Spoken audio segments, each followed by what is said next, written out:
जनों, ओम नमः शिवाय। जय श्री राम, जय श्री हरि। साथियों, आपका स्वागत है हमारे इस पवित्र और आध्यात्मिक चैनल में। यहाँ हम आपको सनातन धर्म की गूढ़ बातें, देवी देवताओं की महिमा, पुराणों की कथाएं और जीवन को उजाला देने वाला दिव्य ज्ञान अत्यंत सरल रूप में सुनाते हैं। कथा शुरू करने से पहले एक छोटा सा निवेदन है। अगर आपको हमारे द्वारा दी जाने वाली धार्मिक जानकारी, कथा और आध्यात्मिक बातें पसंद आती हैं तो कृपया चैनल को सब्सक्राइब करें, वीडियो को लाइक करें और इस दिव्य ज्ञान को अधिक से अधिक लोगों तक शेयर करें। आपके एक लाइक और सब्सक्राइब से हमें और भी सुंदर धार्मिक कथाएं और ज्ञान आपके लिए लाने की प्रेरणा मिलती है। तो चलिए शुरू करते हैं सनातन धर्म की इस पवित्र यात्रा को। बोलिए हर हर महादेव।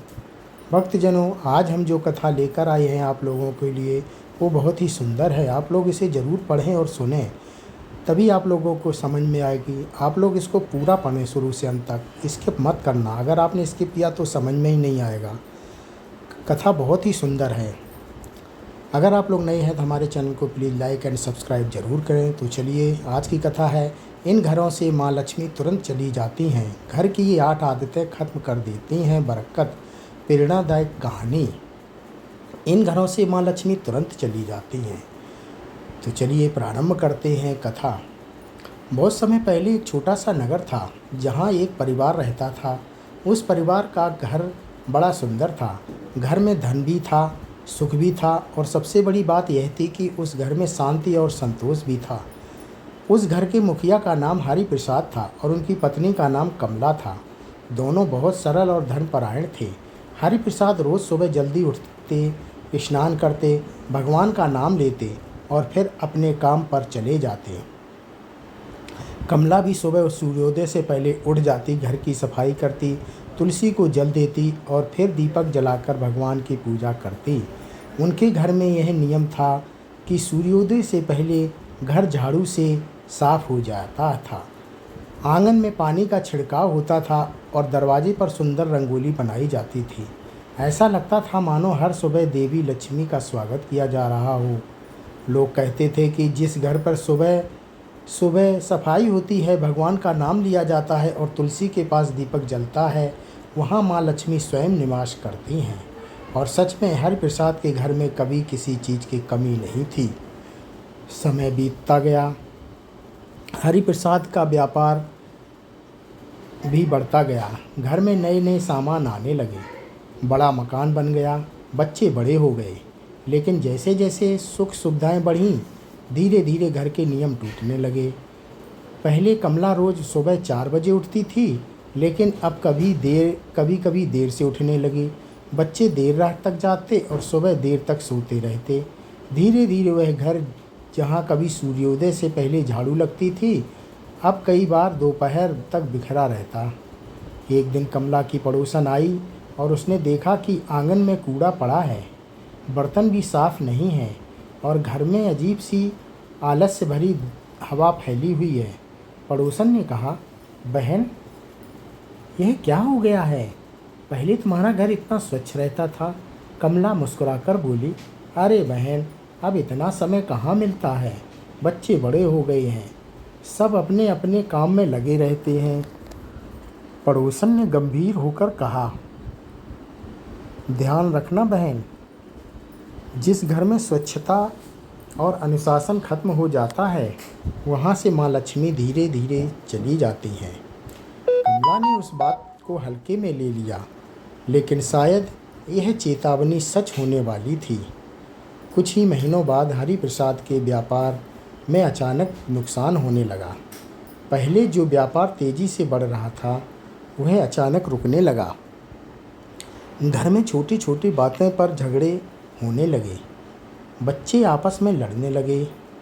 घर का वातावरण जो कभी शांत और सुखद था, अब भारी और तनावपूर्ण हो गया। एक रात हरि प्रसाद बहुत चिंतित होकर बैठे थे। उन्होंने कहा, कमला, समझ नहीं आता क्या हो रहा है। पहले सब कुछ ठीक था, लेकिन अब हर काम में रुकावट आ रही है।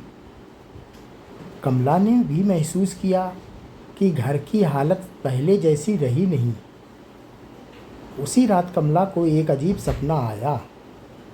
सपने में उन्होंने देखा कि एक बहुत तेज प्रकाश दरवाजे से बाहर जा रहा है। वह घबराकर उस प्रकाश के पीछे भागी। जब उन्होंने ध्यान से देखा तो वह प्रकाश कोई और नहीं बल्कि स्वयं माँ लक्ष्मी थी। कमला रोते हुए बोली, माँ, आप कहाँ जा रही हैं? हमारा घर छोड़कर क्यों जा रही हैं? माँ लक्ष्मी ने शांत स्वर में कहा, बेटी, मैं उस घर में नहीं रहती जहाँ आलस्य, गंदगी और अनादर रहने लगे। कमला से हाथ जोड़कर कहा, माँ, हमने क्या गलती कर दी? माँ लक्ष्मी बोली, तुमने घर में पहले स्वच्छता थी, भगवान का स्मरण था, बड़ों का सम्मान था, लेकिन अब घर में देर तक सोना, गंदगी रखना, क्रोध करना और अपशब्द बोलना आप आम हो गया है। कमला की आँखों में आंसू आ गए। उन्होंने कहा, माँ, हमें माफ़ कर दीजिए। माँ लक्ष्मी ने कहा, जब तक घर की आदतें नहीं बदलेगी तब तक समृद्धि वापस नहीं आएगी। इतना कहकर वह प्रकाश धीरे धीरे दूर चला गया। कमला अचानक नींद से जाग गई। उसका दिल तेज धड़क रहा था। सुबह होते ही उन्होंने हरि प्रसाद को पूरा सपना बताया। हरि प्रसाद कुछ देर चुप रहे। फिर उन्होंने गंभीर स्वर में कहा, शायद यह सिर्फ सपना नहीं बल्कि हमारे लिए एक चेतावनी है। उस दिन से कमला के मन में एक ही प्रश्न घूम रहा था, क्या सच में घर की छोटी छोटी गलत आदतें माँ लक्ष्मी को दूर कर देती हैं? और अगर ऐसा है तो उन्हें वापस कैसे बुलाया जाए? उन्हें नहीं पता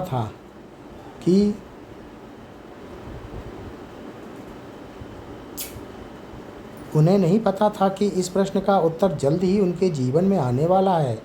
लेकिन उससे पहले उन्हें यह समझना होगा कि आखिर वे कौन सी आदतें हैं जिनकी वजह से माँ लक्ष्मी घर छोड़ देती हैं। और यह कहानी आगे चलकर उन रहस्यों को खोलने वाली थी जिन्हें बहुत कम लोग जानते हैं।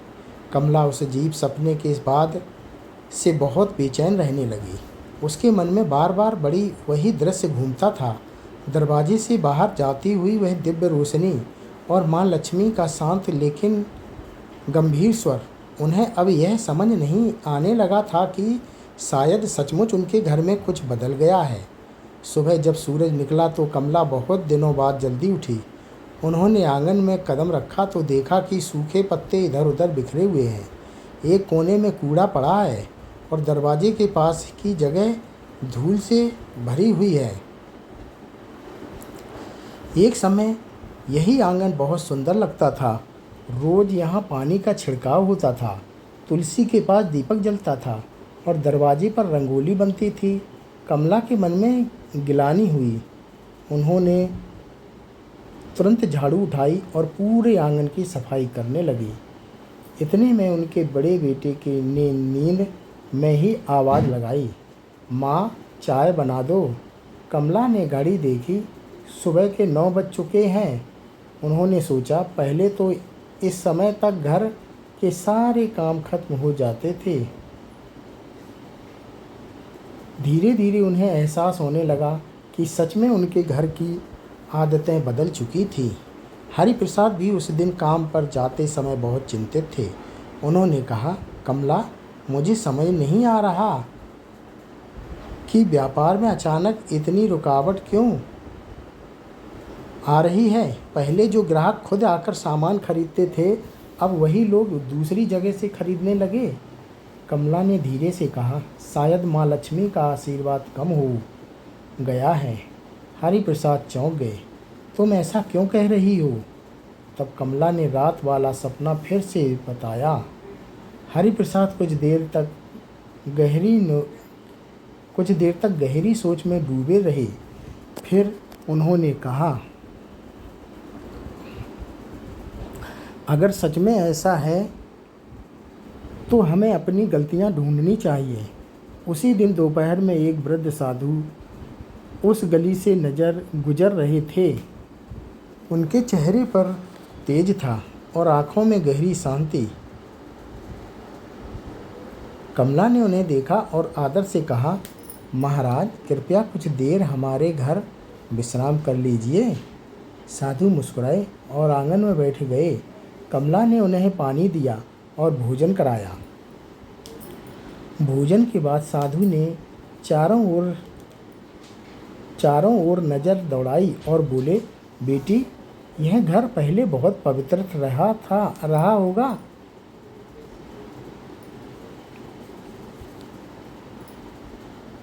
बहुत पवित्र रहा होगा। कमला चौंक गई। महाराज, आपको कैसे पता?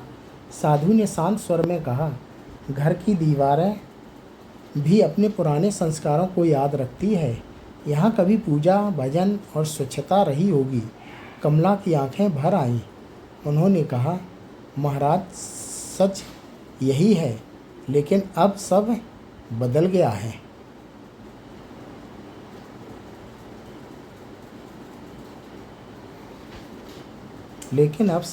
है। साधु ने धीरे से कहा, जब घर की आदतें बदलती हैं तो समृद्धि भी धीरे धीरे चली जाती है। हरिप्रसाद भी वहीं आकर बैठ गए थे। उन्होंने साधु से पूछा, महाराज, क्या सच में कुछ आदतें ऐसी होती हैं जिनसे माँ लक्ष्मी घर छोड़ देती हैं? साधु ने गंभीर स्वर में कहा, हाँ, और यह कोई कथा नहीं बल्कि जीवन का सत्य है। फिर उन्होंने एक एक करके वे आदतें बतानी शुरू की। पहली आदत, गंदगी। साधु बोले, जिस घर में गंदगी रहती है वहाँ माँ लक्ष्मी नहीं टिकती।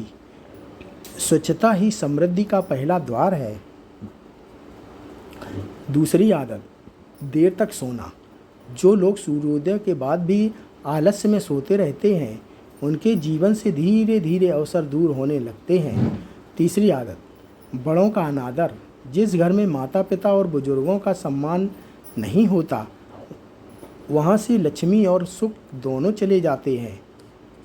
चौथी आदत, क्रोध और झगड़ा। जहाँ रोज़ लड़ाई और कटु वचन होते हैं, वहाँ सकारात्मक ऊर्जा नष्ट हो जाती है। पांचवी आदत, रसोई की अशुद्धता। रसोई घर लक्ष्मी का स्थान होता है। अगर रसोई गंदी रहती है या भोजन का अपमान होता है तो यह बहुत बड़ा दोष है। साधु की बातें सुनकर हरिप्रसाद और कमला दोनों चुप हो गए। उन्हें महसूस हो रहा था कि इन सारी आदतों ने धीरे धीरे उनके घर में जगह बना ली थी। साधु ने आगे कहा, लेकिन अगर मन से सुधार कर लिया जाए तो माँ लक्ष्मी वापस भी आ सकती हैं। कमला ने आशा भरी आवाज़ में पूछा, महाराज, कैसे? साधु मुस्कुराए और बोले, यह जानने के लिए तुम्हें पहले अपने घर की हर आदत बदलनी होगी, तभी समृद्धि वापस आएगी। इतना कहकर साधु पर उठने लगे। हरिप्रसाद ने कहा, महाराज, कृपया हमें मार्ग दिखाइए। साधु ने जाते जाते कहा, कल सुबह ब्रह्म मुहूर्त में उठो, घर की सफाई करो, तुलसी के पास दीपक जलाओ और भगवान का स्मरण करो। फिर देखना, धीरे धीरे सब बदलने लगेगा। साधु चले गए, लेकिन उनकी बातें उस घर में गूंजती रहीं। उस रात हरिप्रसाद और कमला ने निश्चय किया कि वे अपनी सारी गलत आदतें बदलेंगे। लेकिन उन्हें नहीं पता था कि आने वाले दिनों में उनकी परीक्षा भी होने वाली है और तभी यह साबित होगा कि क्या सच में माँ लक्ष्मी वापस घर में आएंगी या नहीं। साधु के जाने के बाद उस घर में एक अजीब सी शांति छा गई। हरिप्रसाद और कमला दोनों के मन में अब एक ही विचार था, उन्हें अपने घर की आदतें बदलनी ही होंगी। उस रात दोनों ने देर तक बातें की।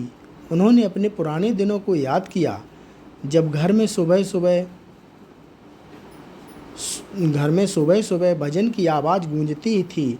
आंगन में पानी का छिड़काव होता था और दरवाजे पर सुंदर रंगोली बनती थी।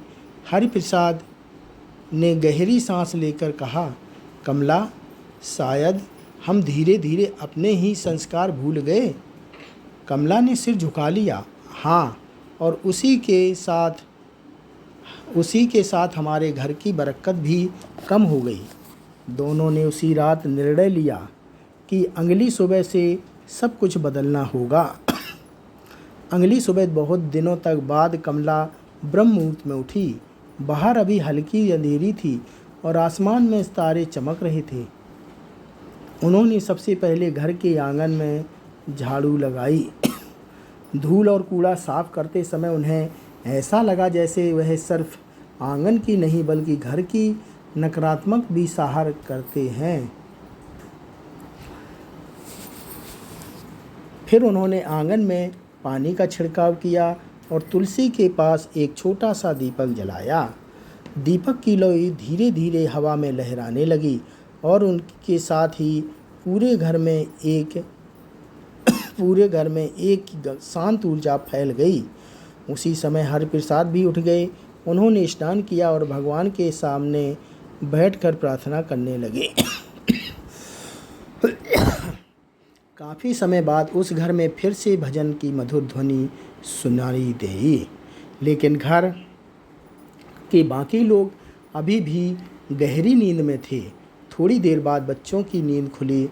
बड़े बेटे ने आश्चर्य से पूछा, माँ, आज इतनी सुबह क्यों उठ गई? कमला ने मुस्कुराकर कहा, अब से हमारा घर फिर से पहले जैसा बनेगा। लेकिन बच्चों को यह बदलाव पसंद नहीं आया। उन्होंने कहा, माँ, इतना नियम क्यों? आजकल कौन इतना सब करता है? हरिप्रसाद शांत हो गए।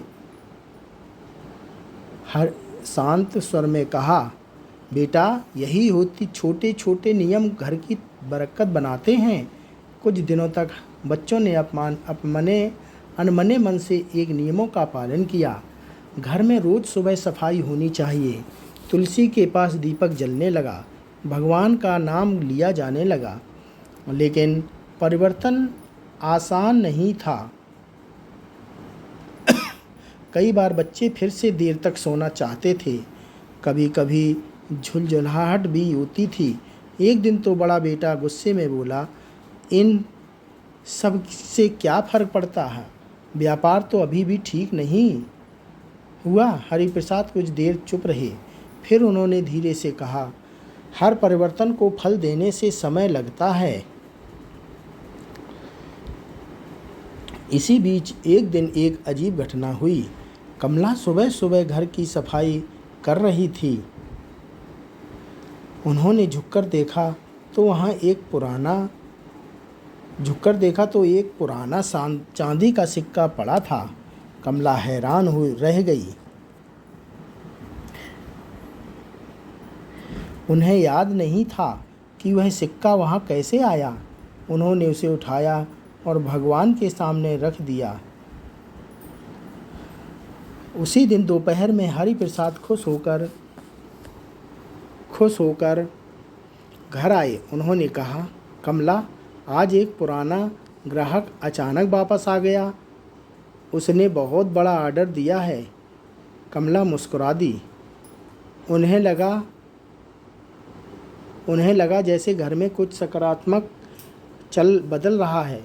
दिन बीतते गए। धीरे धीरे घर का वातावरण भी बदलने लगा।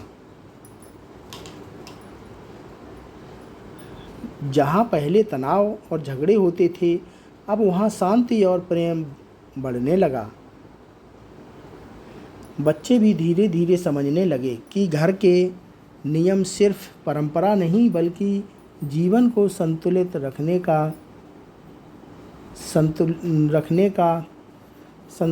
का तरीका है।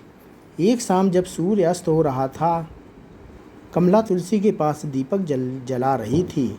तभी उन्हें अचानक वही साधु गुर दूर गली में दिखाई दिए। कमला छोड़कर उनके पास पहुंची। उन्होंने कहा,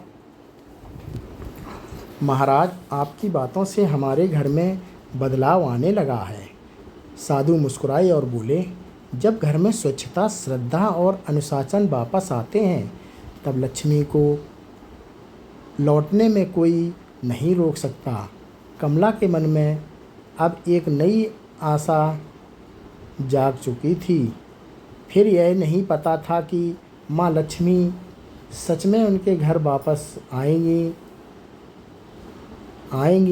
कि नहीं, लेकिन उन्हें अभी माँ लक्ष्मी सच में उनके घर आई या नहीं, और इस प्रश्न का उत्तर मिलने वाला था बहुत जल्द, एक ऐसी घटना में जिसे देखकर पूरा परिवार स्तब्ध रह जाएगा। समय धीरे धीरे आगे बढ़ता गया। हरिप्रसाद और कमला ने अपने घर की आदतों को पूरी तरह बदलने का निश्चय कर लिया था। अब रोज़ सुबह ब्रह्म मुहूर्त में उठना, घर की सफाई करना, तुलसी के पास दीपक जलाना और भगवान का स्मरण करना उनकी दिनचर्या बन चुका था। कुछ ही हफ्तों में उस घर का वातावरण पूरी तरह बदल गया। जहाँ उसने आलस्य और अव्यवस्था भी थी, वहाँ अब शांति और पवित्रता महसूस होने लगी थी। कमला जब भी आंगन में पानी का छिड़काव करती और रंगोली बनाती तो उन्हें लगता जैसे घर की दीवारें भी मुस्कुरा रही हों। धीरे धीरे बच्चों के स्वभाव में भी परिवर्तन आने लगा। पहले जो बच्चे देर तक सोते रहते थे, अब वे भी सुबह जल्दी उठने लगे थे। पहले जहाँ छोटी छोटी बातें पर झगड़े होते थे, अब वहाँ आपसी प्रेम और सम्मान दिखाई देने लगा था। हरिप्रसाद के व्यापार में भी धीरे धीरे सुधार आने लगा। पुराने ग्राहक वापस आने लगे। नर लोग भी उनके व्यापार से जुड़ने लगे। हरिप्रसाद को अब समझ में आने लगा था कि समृद्धि सिर्फ धन से नहीं आती, बल्कि घर के वातावरण से आती है। एक दिन की बात है, वह दिन शुक्रवार का था। सुबह का समय था। कमला हमेशा की तरह तुलसी के पास बैठ दीपक जला रही थी। जैसे ही उन्होंने दीपक जलाया, अचानक एक तेज हवा का झोंका आया। लेकिन आश्चर्य की बात यह थी कि दीपक की लौ बुझी नहीं, बल्कि और तेज चमकने लगी। कमला कुछ पल के लिए स्तब्ध रह गई। उसी समय उनके मन में भी वही सपना से याद आ गया जिससे माँ लक्ष्मी घर से जा रही थी। लेकिन इस बार उन्हें ऐसा महसूस हुआ जैसे कोई दिव्य उपस्थिति उनके आसपास हो रही हो। उनका मन अचानक बहुत शांत हो गया। उसी रात कमला को फिर एक सपना आया। सपने में उन्होंने देखा कि यदि वही दिव्य प्रसाद है, लेकिन इस बार वह प्रकाश बाहर नहीं था, वह धीरे धीरे घर के अंदर आ रहा था। जब कमला ने ध्यान से देखा कि वह प्रकाश फिर से माँ लक्ष्मी का रूप ले चुका था। माँ लक्ष्मी के चेहरे पर मधुर मुस्कान थी। कमला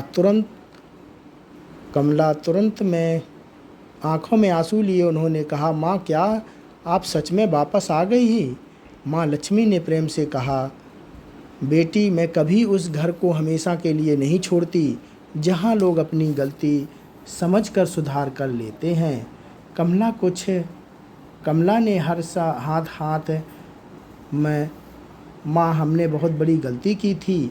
माँ लक्ष्मी बोली, गलती करना बुरा नहीं होता, लेकिन गलती समझकर उसे सुधार लेना सबसे बड़ी गलती है। फिर माँ लक्ष्मी ने कहा, याद रखो, मैं उस घर में हमेशा रहती हूँ जहाँ स्वच्छता होती है, भोजन का सम्मान होता है, बड़ों का आदर होता है और भगवान का स्मरण होता है। लेकिन जहाँ आलस्य, गंदगी, झगड़ा और अनादर होता है, वहाँ से समृद्धि धीरे धीरे दूर हो जाती है। कमला ध्यान से माँ लक्ष्मी की बातें सुनती रही। माँ लक्ष्मी ने अंत में कहा, अब तुम्हारे घर में फिर से वही संस्कार लौट आए हैं, इसलिए मैं भी वापस आ गई हूँ। इतना कहकर वह दिव्य प्रकाश धीरे धीरे पूरे घर में फैल गया। कमला की नींद खुल गई। उसका दिल खुशी से भर गया था। सुबह होते ही उन्होंने हरिप्रसाद को पूरा सपना बताया। हरिप्रसाद मुस्कुराए और बोले, मुझे भी महसूस हो रहा है कि हमारे घर में सच में बरकत लौट आई है। व्यापार पहले से भी ज़्यादा बढ़ गया। घर में सुख शांति और समृद्धि फिर से आ गई। इस बार हरिप्रसाद और कमला ने एक बात हमेशा याद रखी, बरकत सिर्फ धन से नहीं आती बल्कि घर के संस्कारों से आती है। घर की छोटी छोटी आदतें ही घर की किस्मत बदलती हैं। अगर घर में स्वच्छता, श्रद्धा और अनुशासन होता तो माँ लक्ष्मी स्वयं उस घर में निवास करती। लेकिन अगर इन आदतों को छोड़ दिया जाए तो समृद्धि भी धीरे धीरे दूर हो जाती है। और यही इस कहानी का सबसे बड़ा संदेश। माँ लक्ष्मी को घर में बनाए रखने के लिए बड़े उपायों की ज़रूरत नहीं होती है, बल्कि छोटी छोटी अच्छी आदतों की कहानी होती है। स्वच्छता, सम्मान, अनुशासन और भगवान का स्मरण, यही वह 4 स्तंभ हैं जिन पर किसी भी घर की समृद्धि टिकी होती है। जो घर इन 4 बातों को अपनाता है वहाँ माँ लक्ष्मी हमेशा प्रसन्न रहती हैं, और जहाँ माँ लक्ष्मी प्रसन्न होती हैं वहाँ कभी भी सुख और बरकत की कमी नहीं होती है। भक्तजनों, ये कथा यहीं समाप्त होती है। बोलिए ओम लक्ष्मी नमः।